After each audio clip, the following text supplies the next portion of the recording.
acá estamos con Liliana Fonseca, que es psicopedagoga, eh, magíster en psicología cognitiva, doctora en psicología clínica y de la Y de la salud, salud.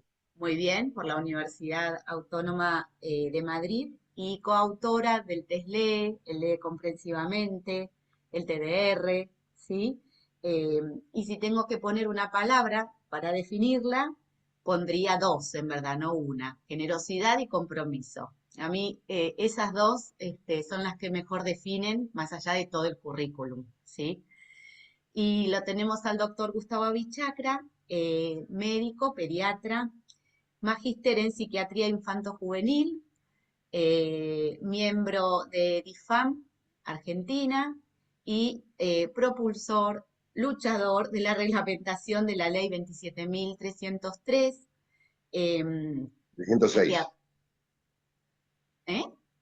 27.000. 27.306. 6, dije 3, pero 6, exacto.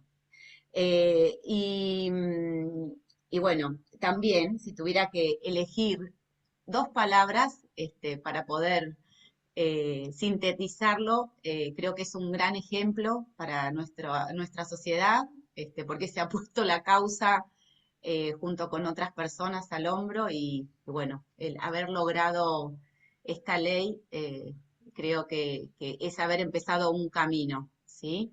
De acompañamiento para todos los chicos con DEAS en general, ¿sí? Así que, bueno, empezamos por la primera pregunta, ¿sí? Que el tema sobre el que vamos a hablar es sobre las adecuaciones curriculares y la dislexia. Entonces, lo primero que les voy a preguntar es qué son las adecuaciones, bueno, con todas las etiquetas o todos los cambios o los rótulos que tiene este concepto, ¿no? Así que adelante. Bueno, por ahí tomo la palabra.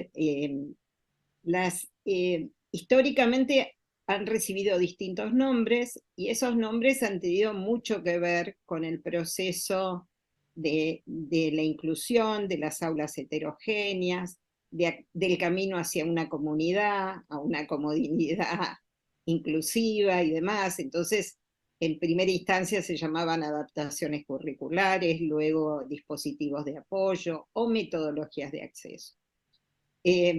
Justamente le escuché una vez a Isabel Monfort decir que justamente estos dispositivos de acceso eh, son las ayudas necesarias, que aquello que necesita un niño para aprender. O sea, y esto me parece a mí como lo más importante, que son necesarias para garantizar el proceso de aprendizaje.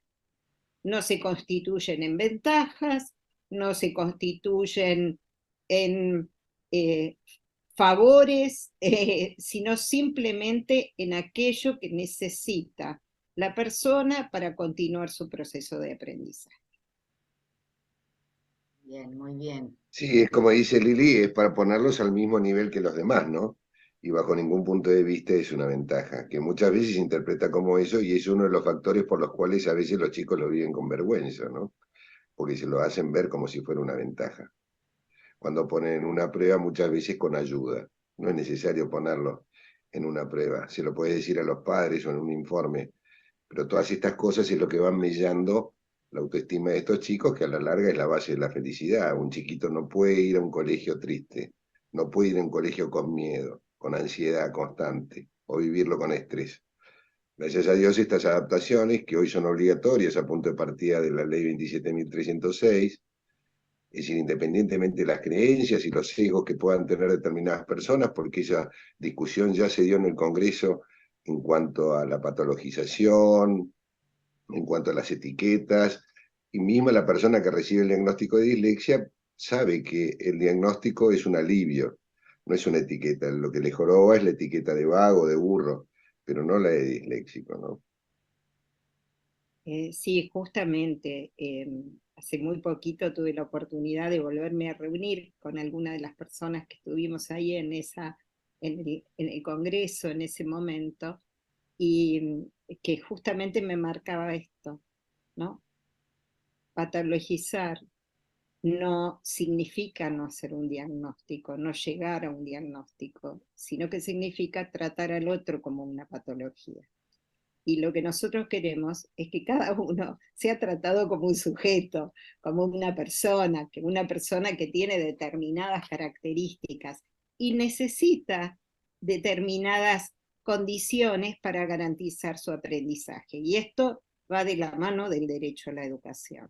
Lo que queremos es que todos estos chicos, chicas, estudiantes, adolescentes, adultos, puedan continuar su proceso de aprendizaje, puedan seguir adelante en ese proceso. Alguna de las cuestiones. Justamente, como, No, discúlpame, perdón.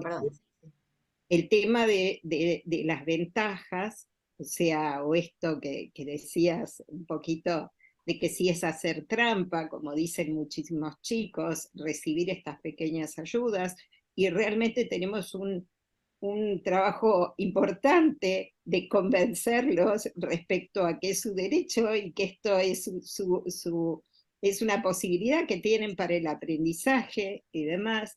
En realidad, tienen que luchar con esta cuestión de que si es una trampa o no. Y creo que esto tiene más que ver con la concepción del adulto. El adulto que ofrece a veces no tiene claro que esto es un derecho y lo siente como una ventaja y los chicos lo sienten así. Exactamente. Bien. Y otra cuestión que yo pensaba mientras hablaban, digo, bueno, es necesario tener un diagnóstico, ¿sí? Obviamente para que se puedan hacer estas adecuaciones, pero muchas veces sucede que, por ejemplo, el diagnóstico se hizo en un tercer grado y de repente el chico llega a sexto y el docente dice, no, este diagnóstico no está actualizado, ¿no? Como si fuese una, Una cosa que fuese a pasar. claro, que prescribió, en sexto prescribió la dislexia, ¿no? Entonces dice, no, tienen que actualizar el diagnóstico. Eh, es muy común escuchar esto, ¿no? Es muy común y Lili lo puede explicar bien que no hace falta tener un diagnóstico para hacer una adaptación, porque un Bien, chiquito a fin de segundo grado que tendría que estar leyendo y no lo hace, vos le podés brindar incluso con un diagnóstico de riesgo, porque el hecho de no tener 6 meses de instrucción explícita de la lectura por diferentes razones, o porque no se lo enseñó, porque la falla del método, o por la pandemia, o por lo que sea, a esos chiquitos también le podés hacer una adaptación, darle un poco más de tiempo, agrandarle la letra, tomarle oral, adelantarle un texto. No es necesario tener un diagnóstico, porque si nosotros esperamos el diagnóstico del enlentecimiento de la lectura o el diagnóstico de dislexia, muchas veces el daño emocional que tiene el chiquito ya se ha generado y la herida después es muy difícil de recomponer, ¿no? Sí, yo ahí agregaría que a veces los docentes nos sentimos encorsetados con las reglamentaciones. O sea, dispositivos de acceso, metodologías de acceso han llevado a cabo los maestros históricamente a lo largo del tiempo. Y se han enfrentado a aulas heterogéneas. Pensaba una maestra rural en el campo, mi madre, por ejemplo, hace muchísimos años, con aulas en el campo entrerriano, donde había además personas de distintos orígenes, con familias que muchas tenían distintos idiomas, o sea que había que generar estas situaciones de estos dispositivos de apoyo que les permitieran a todos seguir con el proceso de aprendizaje. Pero bueno, a veces el currículum es prescriptivo y nos encorseta y sentimos de que si no hay un diagnóstico no se puede hacer nada. Y en realidad estas situaciones que hacen a la accesibilidad de un conocimiento, en realidad son más de sentido común, de aquello que Exactamente. observamos y que garantizamos. porque es fácil Eh, darse cuenta, ¿no? Que un niño tiene una dificultad para leer, o sea, solo escucharlo, tomarse un tiempito, uno se puede dar cuenta que ese niño presenta una dificultad ya en primero, en segundo grado, independientemente de que está muy bien que se realice un diagnóstico, pero esto no quita que el docente ya lo esté acompañando con las adecuaciones que necesita, ¿no? sí, yo ahí quiero como recordar dos o tres cosas o puntualizar, ¿no? Cuando vos dijiste, bueno, en sexto grado o ingresa al secundario, a veces no hay un buen conocimiento de la trayectoria escolar. Me refiero en un cambio de ciclo, en el pasaje de una escuela, o sea, algo que tendría que ser tan normal y habitual, que todos conociéramos esa trayectoria y en función de la trayectoria tengamos que seguir con las instancias de personalización y demás. Y para mí fue como muy interesante, hace un año y medio, mi hija estaba cursando una maestría en Derecho Internacional, en la Universidad de Leiden. Y de pronto recibe, la evaluación era justamente una evaluación virtual. Y en la pantalla, cuando ella está ensayando todo, le aparece un letrero. Si usted siente que es adecuada esta franja de horario, eh, realice con esta franja de horario su evaluación. Si necesita más tiempo y ya lo informó al sistema de orientación, su evaluación será programada para ese tiempo. Y ella inmediatamente le saca una foto a la pantalla y me la manda, porque, bueno, sabe de nuestro interés permanente. Claro, esa naturalización que había en un nivel de posgrado, después me habilitó para entrevistarme con la gente de los equipos de orientación, que además me marcaron y me comentaron sus estadísticas, donde me decían, los disléxicos necesitan más tiempo. Muchas veces necesitan dar los exámenes orales. Necesitan que a veces ese primer año de la universidad les demos la posibilidad de que desdoblen alguna materia. Pero después el resultado final es que el resultado final de ese grupo de chicos es hasta a veces, en muchos casos, superior a los chicos de desarrollo típico. Entonces, claro, y esto yo lo relacionaba con tantos exitosos y tantos profesionales que logran atravesar y tener éxito en sus carreras, justamente porque se naturalizan estas metodologías de acceso, estos dispositivos de apoyo, ¿no? Después el otro tema es, claro, decimos, bueno, a ver, el docente tal vez accede a hacer las adaptaciones y de repente nos encontramos con que es el propio niño que no quiere recibir esas adaptaciones, ¿no? Eso también es muy común. Y les quería preguntar por qué les parece que sucede eso, ¿no? ¿Qué es lo que hay detrás? Yo creo que es el resultado de ver a la dislexia como algo vergonzoso. Primero, yo creo que después de tantos años que estos chiquitos, muchas veces por indicaciones de los mismos profesionales, médicos, psicopedagogos, mejor no lo cuentes, mejor no lo digas, ellos tienen un desarrollo de lo no verbal muy importante, mucho más que las personas que somos lectores hábiles, y se dan cuenta enseguida, si a mí no me cuentan algo, lo que debo tener es grave. Y encima, si hay algo que tienen miedo los chicos, es al fracaso o al rechazo. Si encima después de hacer las adaptaciones al chico le va mal, él piensa realmente, esto para mí realmente es un sello que me está diciendo realmente que soy tonto o que soy burro. Esos miedos lo acompañan a los chicos constantemente frente a la dislexia porque pocas veces lo han entendido o le han dado las adaptaciones en cuentagotas, que eso es otra de los temas que también a veces con Liliana lo quería hablar, porque no sirve de nada adelantarle un texto si después le bajas puntos por ortografía en un tema. Cuando vos querés evaluar conocimiento, le haces una pregunta capciosa o no le das la posibilidad del oral cuando no tuvo tiempo para terminar. Esos chiquitos realmente sufren mucho. Por eso las adaptaciones se tienen que dar en su conjunto, no unas sí y otras no. Es lo mismo que si yo quisiera tratar una neumonía y le doy en vez de 500 miligramos de amoxicilina, le doy 250 y después me pregunto por qué anda mal y por qué no le di la dosis adecuada. Con esto pasa exactamente lo mismo, porque una sola cosa, o el no entender una consigna, si no se le aclaró la consigna, porque estos chicos se manejan con imágenes, y si se lo pregunto de una manera en la cual él no se lo puede imaginar en su cabeza, obviamente puede llegar a contestar cualquier cosa a pesar de saber del tema, ¿no? Sí, además, vos lo que estás diciendo es cuando estas adaptaciones son como elementos sueltos y no parte de lograr una mayor accesibilidad en general, En ¿no? O general, sea, exactamente. en general. Yo creo que justamente este es un tema complejo porque también depende de lo que va necesitando cada chico y hay que darle continuidad en el tiempo.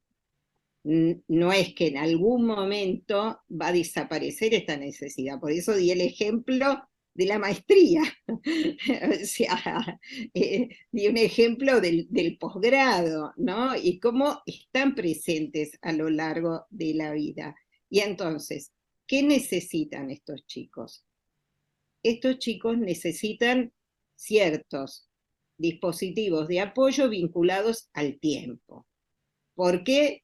Porque más o menos le lleva leer el mismo texto que a los otros 3 veces más de tiempo. 3 veces más de tiempo. No solamente le lleva 3 veces más de tiempo, sino que a veces tienen que estudiar, repetir, generar situaciones de aprendizaje, también entre 5 y 10 veces más que un chico de desarrollo típico. O sea que son chicos que han ejercitado su perseverancia para enormemente, enormemente, y son conscientes de lo que les pasa, Exacto. muy conscientes de lo que les pasa. Necesitan tiempo, que es lo que es más fácil, porque o acortás la prueba o les das más tiempo, y eso es bastante sencillo de hacer. Después, hacen falta muchas veces ciertos dispositivos de apoyo en el desarrollo de las tareas. A veces necesitamos grabar, a veces necesitamos el audio, a veces necesitamos volver a ver la clase, el video. O sea, la pandemia nos ayudó mucho a garantizar esto que no era tan común.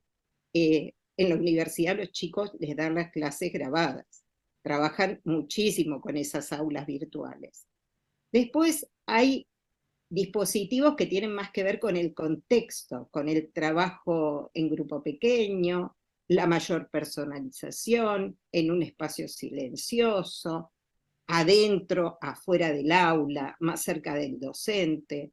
Y después tenemos qué pasa con la respuesta. También hay que trabajar y flexibilizar, porque a veces la respuesta es una respuesta escrita, otras veces es una respuesta oral, otras veces es el multiple choice, otras veces es generar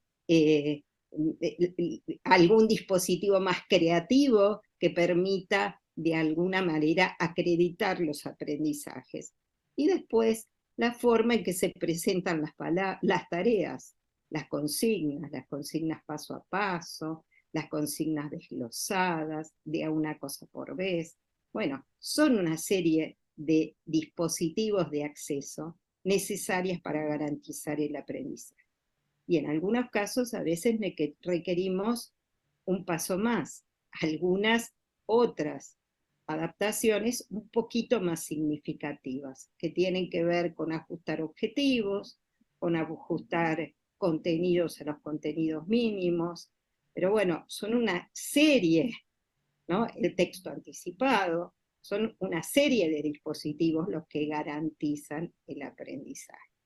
Y la verdad que mi experiencia es que cuando los chicos van aceptando sus características, esta característica de procesamiento, y van entendiendo que es una forma distinta de aprender, pero que no implica nada, no tiene nada que ver con la inteligencia y demás, después les pasa lo que le pasa a Jota, un muchacho que está terminando su 6º año. Los otros días vino el consultorio, lo digo porque él me autorizó. ¿Qué dice su bolso de egresados? Su apodo es sopa de letras. O sea, y le pregunté, ¿y te gustó que te pusieran eso? Y sí, sí me divierte, sí, Claro. es parte de lo que soy. Pero eso es bueno de la normalización, ¿no es cierto? En España, muchas veces en cuarto grado, nosotros hemos hecho acá en algún colegio en zona norte, de estimular a que los chicos cuenten de qué se trata la dislexia y que hay gente exitosa que tiene dislexia. Eso normaliza y aclara que a veces cuando se acercan a la seño, no es por chupamedias, sino porque no entendieron una consigna. Y muchas veces el hecho de darles fraccionadas las tareas o darle un poquito más de tiempo, hacen que los compañeros mismos lo entiendan y no lo malinterpreten. Y una cosa que dijo Lili que es muy importante es la continuidad, porque ha pasado chicos que se han cambiado de colegio, le han hecho adaptaciones que no se lo hacían en el otro colegio o en la otra escuela, que han tenido un éxito total. Y entonces digo, bueno, ahora vamos a probar porque yo creo que él puede solo. Y yo he tenido chiquitos con intentos de suicidio, y no es una manera de decirlo, a las 3 de la mañana agarrar un auto y pegarse una piña contra un árbol por el hecho de que les empezó a volver a ir mal cuando le sacaron las adaptaciones, mientras que cuando se las dieron, los chicos podían mostrar todo lo que eran capaces, ¿no? Bueno, yo creo que esto, así como la dislexia es un desafío poco visible, es inesperado y demás, muchas veces uno no toma en cuenta qué es lo que va pasando en el interior de los chicos, ¿no? O sea, Exacto. nosotros lo percibimos a través de un dibujo, a través de algo que nos angustia, un relato, las dificultades que te van teniendo en el sueño, en la alimentación, y esta desmotivación o rechazo a ir a la escuela y demás. Pero bueno, hay chicos que la pasan muy mal en esta situación y que esto también tiene que ver, ¿no? Todo chico quiere agradar, quiere darle una satisfacción a sus padres, Exacto. quiere mostrar un boletín socialmente exitoso. Y hay un grupo de chicos que esto les cuesta enormemente. Y muchas veces son nominados como vagos. Y en realidad son chicos que la pasan mal en la escolaridad. Y muchas veces yo me encuentro diciendo, no te preocupes que ya hay que pasar este tránsito, hay que pasar el tránsito de la escolaridad, que ya vas a encontrar lo que te gusta y ya vas a encontrar tu camino. Y eso la verdad que es terrible, porque hasta mis palabras son terribles, porque justamente es el momento, todos lo recordamos como el mejor momento de nuestras vidas. Entonces, que haya algunos que estén buscando sortearlo para seguir adelante y no quedar trabados en esa situación, implica algo que no estamos haciendo bien desde el lugar de la educación. Y otro aspecto Totalmente. importante también en relación a las adecuaciones es que no se necesitan solamente para la evaluación, que es lo que uno ve comúnmente, ¿no? O sea, se hacen las adecuaciones para la prueba. Y vos decís, bueno, no, porque este chico se está aprendiendo y en ese proceso de aprendizaje necesita, ¿sí? Todos esos apoyos para poder ir construyéndolo, para poder interiorizar esos apoyos y poder utilizarlos con naturalidad en el momento de la evaluación. Porque también nos pasa, ¿no? Que decís, bueno, a ver, clasificación, por poner algo concreto, ¿no? Clasificación de sustantivos, ¿no? Clasificación de adjetivos, que tienen todos palabras raras. Buenísimo, hacemos un apoyo visual, pero si ese chico no sabe utilizarlo, porque no lo fue utilizando en el proceso, ponérselo en una evaluación para que supere la evaluación no tiene mucho sentido, ¿no?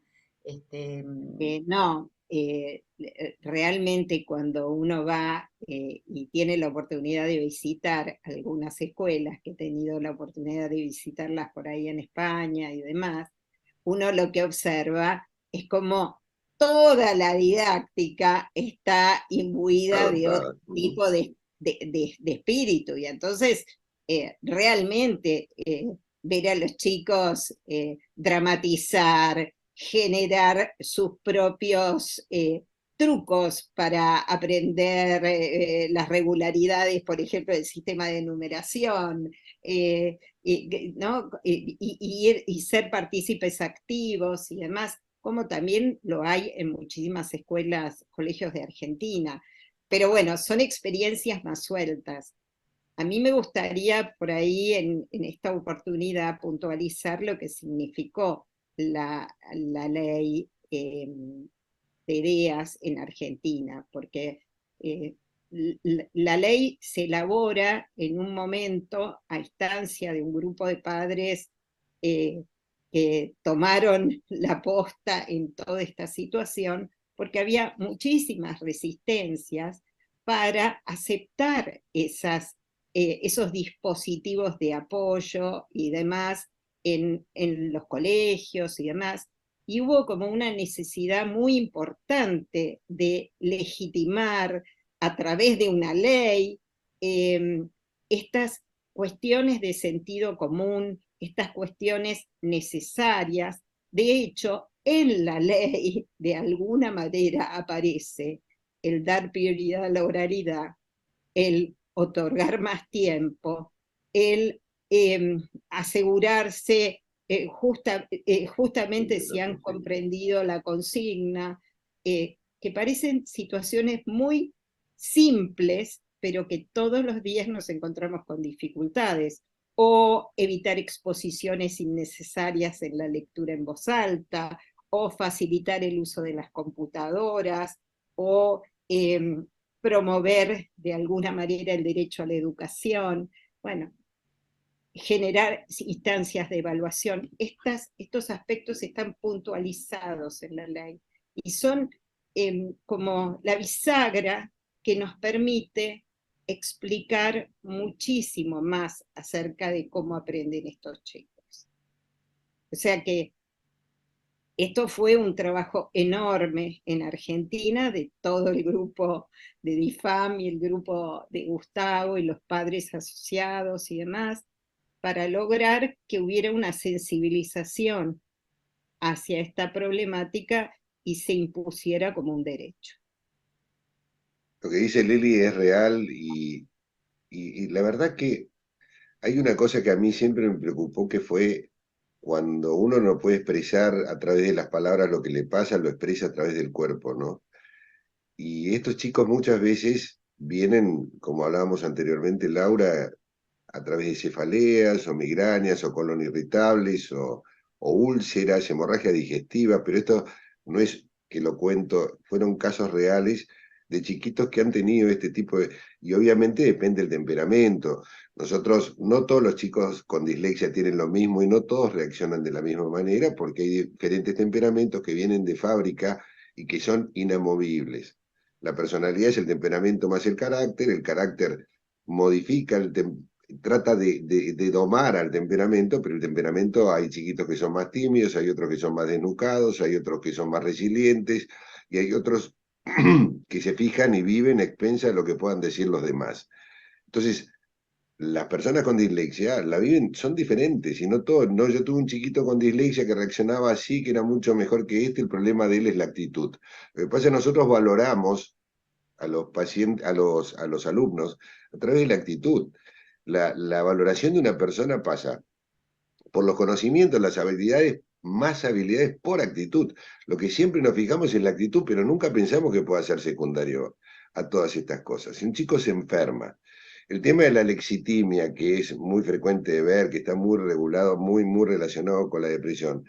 Sin, lexis es palabra, timia es emoción. No pueden expresar las emociones y algunos chiquitos de estos.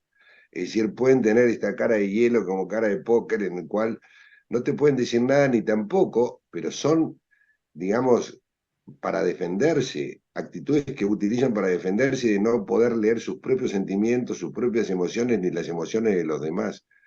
Y estos son consecuencias como la de Edonia, no disfrutar a lo mejor las cosas que disfrutaba habitualmente, son chiquitos que son felices hasta que se encuentran con la lectura y la escritura, o la depresión, los trastornos de ansiedad, y etcétera, los trastornos de alimentación, como los veíamos anteriormente.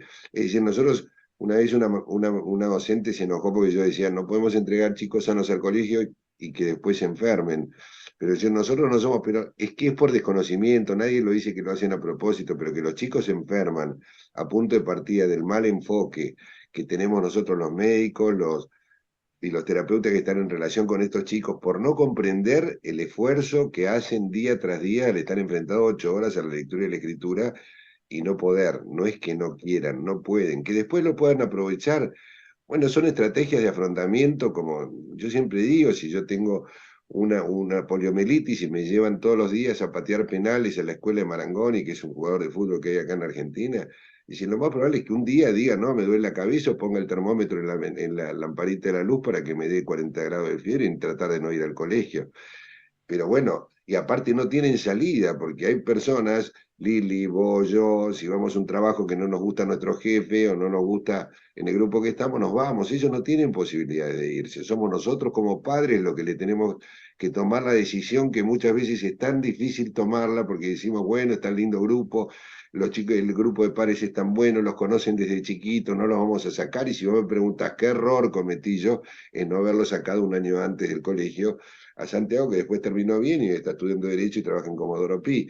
Pero de cualquier manera, siempre están estas dicotomías en cuanto a cómo sos como padres para tratar de protegerlos, que otra de las cosas que pasa es el tema de la protección. Dejalo solo que él puede. Si vos lo dejás solo cuando vos le mandás un choclo, es decir, 2 páginas con una fotocopia que no se lee, no puede, ayúdalo. Es decir, y si vos querés que el chico tenga autonomía, dale cosas que sean factibles de hacer por él mismo. Si sabés cómo es el Lili, que tarda 3 veces más de tiempo y gasta 5 veces más de energía, si querés que tenga autonomía, dale cosas que pueda hacer. No que después de la terapia con la psicopedagoga, la psicóloga, la terapista ocupacional y el psicólogo a las 3 de la mañana esté terminando la clase porque vos le diste dejarlo solo. Se estrellan lamentablemente. Sí, yo te escuchaba y se me vienen muchas palabras, o sea, de los chicos, ¿no? Una reunión de padres donde de una muchachita que hace un enorme esfuerzo por aprender a leer, nos dijeron es muy displicente, Claro. justamente para hacerme cargo de lo que decías. Otro muchachito que me dice, ¿vos sos abogada? Eh, ¿Por qué vas a defenderme? O sea, Claro. nada. Los chicos van sintiendo todas estas distintas percepciones, pero bueno, yo creo que además hay muy poca capacitación a los docentes Ese en era el función otro de punto esto. que quería preguntar. Muy bien, Claro, Liliana, porque bueno, la eh, pregunta del millón es justamente en la trayectoria, ¿no? Del profesorado. ¿Hay alguna materia este, que desarrolle todos estos conocimientos? bueno, yo creo que en España sí, además hay mucha formación de posgrado para los docentes acerca de dificultades de aprendizaje.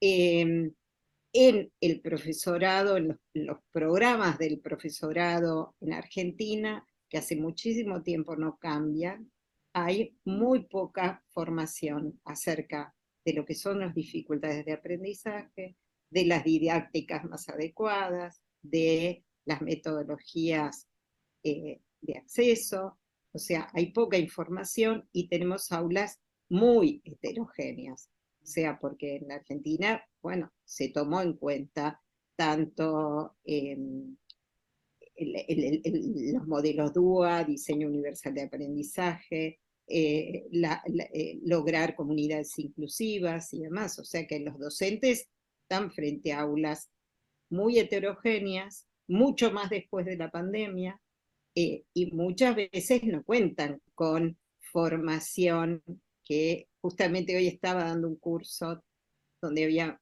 docentes, inspectores, bueno, distintos, y justamente traían esta problemática, ¿no? La necesidad de trabajar los equipos de orientación dentro de las escuelas mucho más vinculados al docente, mucho más vinculados a la didáctica, a aquello que va necesitando cada chico.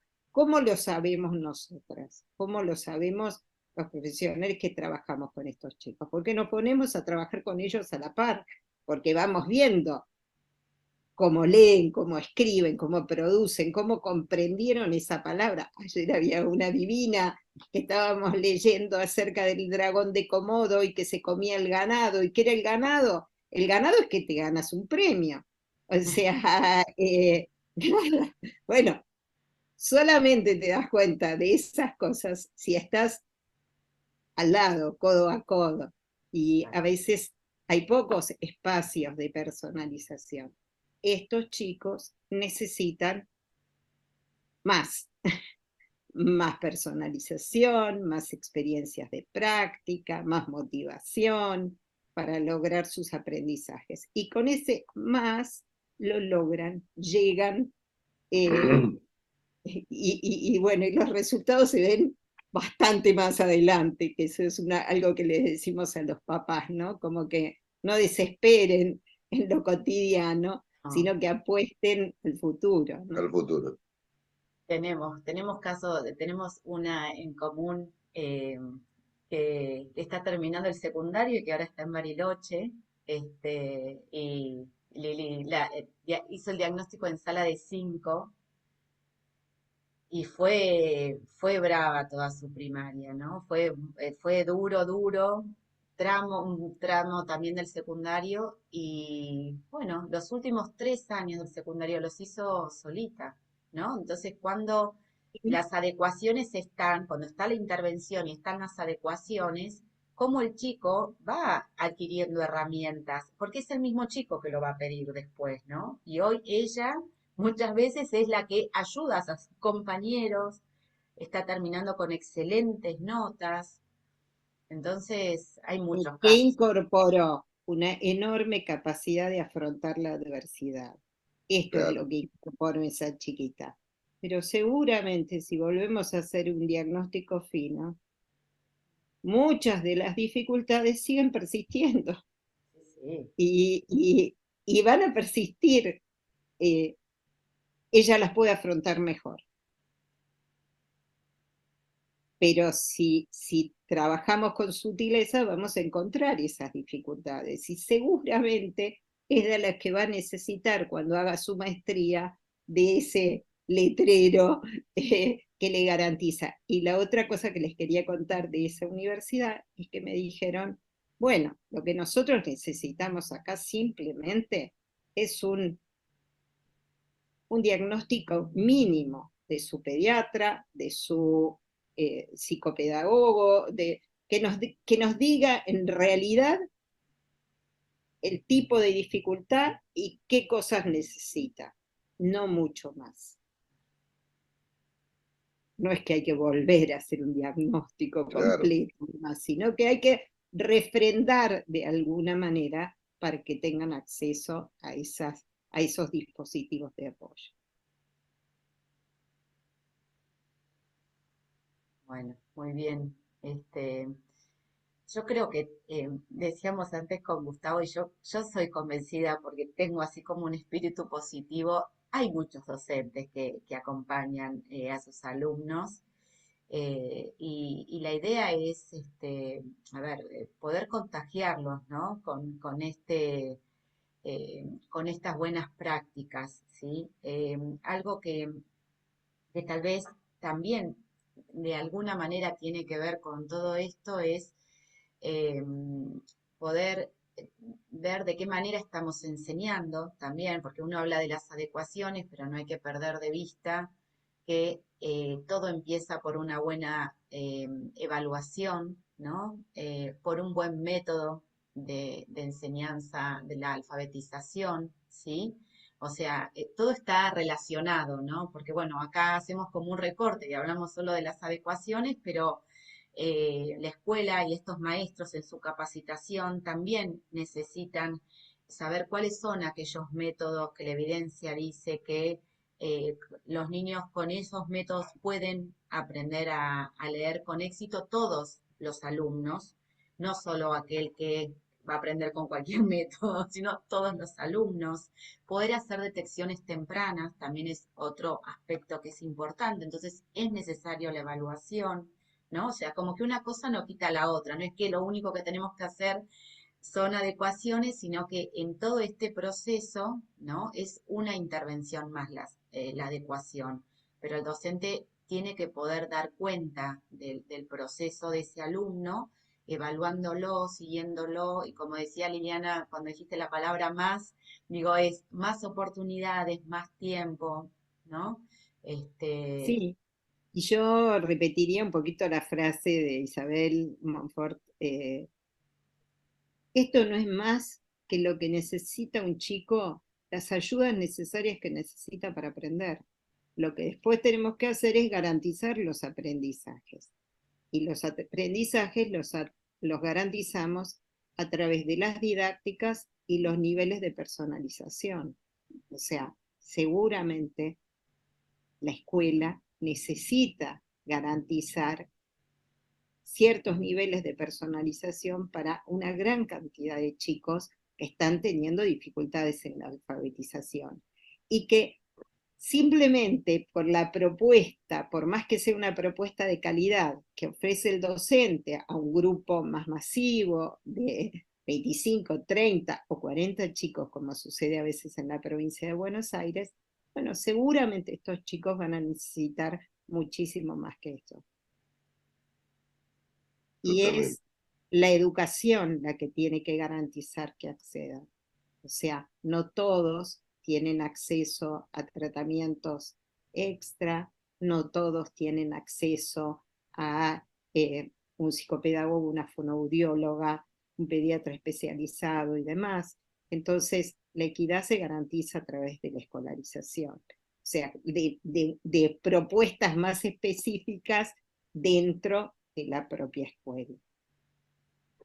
Y el buen trato, sobre todo, también que no es menor en cuanto a estos chicos muchas veces son maltratados, y a veces inconscientemente, desde el punto de vista emocional, ¿no? Las personas que han fracasado, han dejado el colegio, generalmente es porque no solo no le han dado oportunidades, sino cuando se las dieron no a desgano, o se las dieron parcialmente, y han dejado el colegio. Y como dice Lili, en cierta manera con ambientes socioeconómicos más bajos es mucho más frecuente eso, y esos chicos se van a la calle porque no tienen otra oportunidad.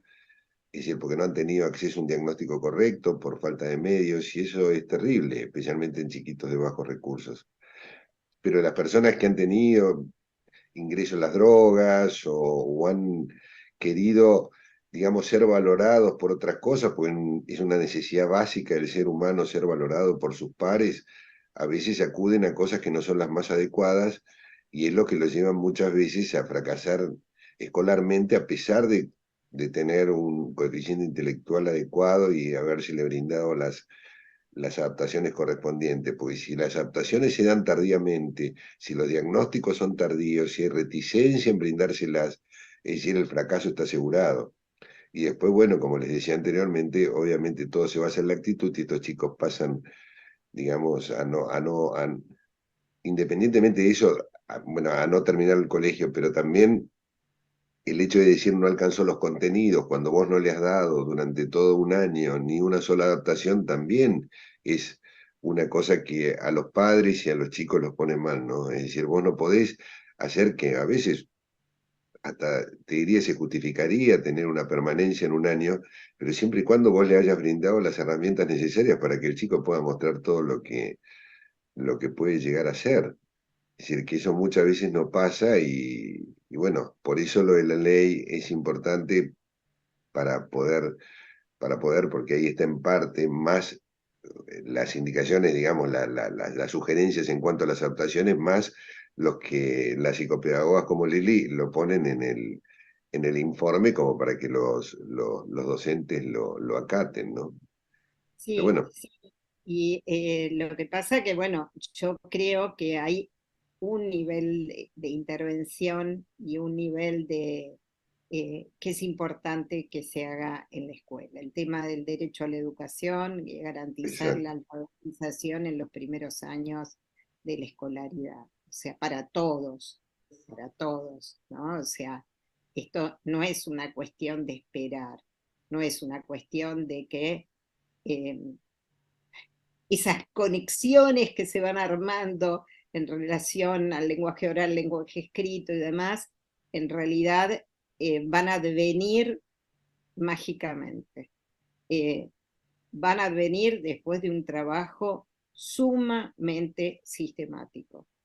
Y en ese trabajo sistemático, las didácticas son fundamentales. Y hay didácticas que tienen que ver con aspectos muy generales que es difícil que los chicos que tienen algún desafío las logren aprovechar. Esto lo sabemos los que trabajamos en alfabetización.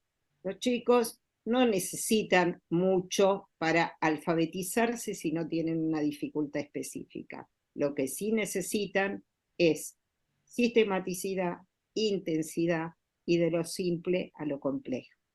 Y por supuesto, imbuidos de lo que es el lenguaje y la comunicación. El lenguaje y la comunicación siempre tienen que estar presentes, pero a veces es necesario ese paso a paso para lograr alfabetizarse. Y bueno, algo que los otros días escuché con bastante desazón en un servicio hospitalario, y me decían, bueno, este chiquito se alfabetizó en el sistema de salud. Y la verdad que no es el espacio de alfabetización. Gracias a Dios lo estamos aprovechando y se están alfabetizando muchos chicos. El espacio prioritario de la alfabetización es la escuela. Y realmente los que nos tendrían que quedar como aquellos desafíos más importantes y demás son los disléxicos. Pero en este momento tenemos una población muy importante de chicos que no acceden al lenguaje escrito de la manera que esperaríamos. Y si el sistema educativo espera, la realidad es que posteriormente, eh, nada, esos chicos siguen estando en quinto, sexto, secundaria, sin haber aprendido a leer y escribir. No, dale. Creo que lo más significativo es esto, que todos entendamos claramente que si no es con el esfuerzo de todos, así como fue la ley, si no fue con el esfuerzo de los padres, de docentes, de escuelas, de ministerios, de diputados y demás, no se logra el objetivo. O sea, en esto de lograr una mejor educación, una mejor calidad educativa, es necesario también el esfuerzo de todos. De todos, incluyendo el de la familia también. Yo siempre digo que a veces no hay peor enemigo que un chico disléxico que un padre disléxico autosuperado. Yo que no tuve psicopedagoga, que no tuve fonoaudióloga, que no tuve terapista ocupacional, y vos que tenés todo, te llevo al Mundial de Rugby, esto y el otro, no podés hacer nada. Es decir, eso también a veces nos juega en contra, ¿no? Pero bueno, yo te agradezco muchísimo, Lili y Laura, el tiempo que nos has dado como para poder mandar alguna idea, y bueno, ojalá que sigamos trabajando y el ministerio también se ponga las pilas como para dar mayor capacitación docente, ¿no? Tanto bueno, ahora justo la semana que viene, justo María te iba a llamar, Liliana, porque justo van a hacer los programas nuevos de capacitación docente en Cava, y bueno, lo más probable es que se sumen estos temas que obviamente están olvidados y que tan comunes son, ¿no? Muy bien. Bueno, yo les agradezco a ustedes, que son dos grandes y son fuente de inspiración para los que venimos atrás. Así que, nada, un placer y son un lindo legado para nuestra sociedad, esta sociedad que necesita gente con compromiso para poder salir adelante, con capacitación.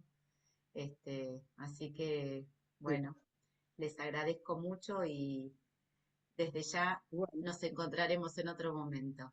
¿Eh? Un y gran yo, cariño.